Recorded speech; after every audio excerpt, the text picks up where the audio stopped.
बलिया विषय बाढ़ एवं वर्षा की वजह से बर्बाद फसल का सर्वे कराकर बीमा कंपनी द्वारा किसान की बीमा राशि अतिशीघ्र दिलाने के संबंध में सदर तहसील के सुहाव ब्लॉक बसंतपुर, सुरहा का क्षेत्र हल्दी, बिलहरी, बैरिया, मुरली, छपरा, रसरा, सिकंदरपुर आदि के क्षेत्रों में जल जमाव आज भी है। धान की फसल तो चौपट हो चुकी है, परंतु रबी की फसल की बुआई पानी निकासी नहीं होने से प्रभावित हो रही है। मगही नदी का प्रवाह मछली मारने वालों से प्रभावित है। क्षेत्रवार बाढ़ वर्षा की स्थिति को गंभीरता से लेते हुए बीमा कंपनी पर अंकुश लगाना बहुत जरूरी है।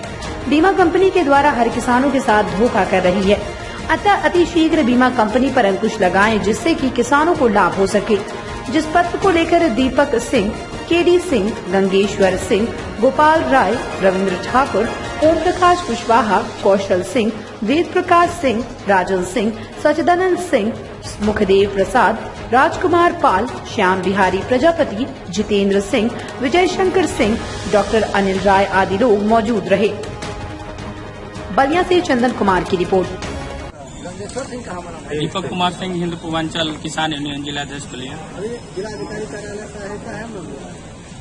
जिलाधिकारी कार्यालय पर जनपद के सभी तहसीलों में बाढ़ की विभीषिका और बारिश के चलते जो है कि हमारे किसान भाइयों का फसल बीमा जो हुआ है वो फसल क्षतिग्रस्त हो गया है और अभी तक जिला प्रशासन के द्वारा किसी प्रकार का सर्वे न कराया गया है। क्या करके पानी को रोके हुए हैं, हजारों एकड़ जो है कि पानी में जलमग्न है। हम किसान कैसे खेती करेंगे? वही हालत सुहाव, सुरहा, बैरिया, बेलहरी प्रत्येक जगहों पे है।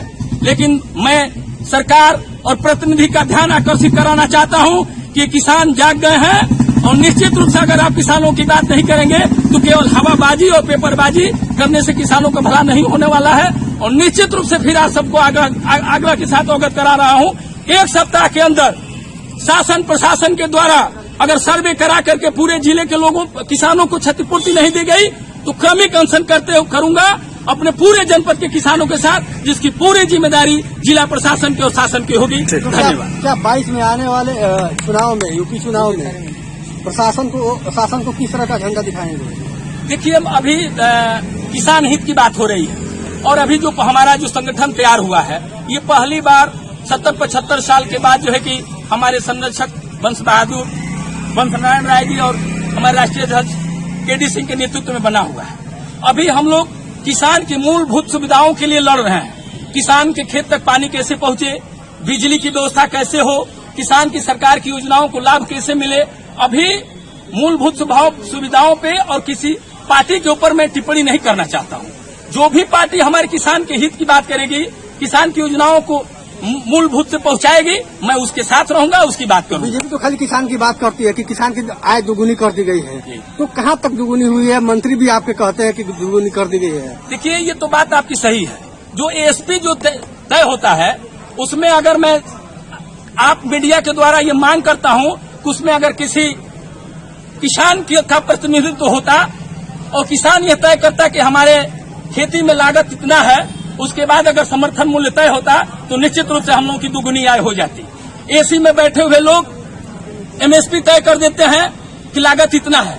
इससे मैं आप सबके माध्यम से मांग करता हूं शासन से कि जब भी एमएसपी का रेट तय हो तो हमारे किसान प्रतिनिधियों में से एक प्रतिनिधि को बैठा करके एमएसपी का रेट तय हो, तब जाके किसानों को दुगुना आय होगा, नहीं तो दुगुना आय होने वाला नहीं है। आज 105 रुपया लीटर पेट्रोल, 100 रुपया के आसपास डीजल हो गया है।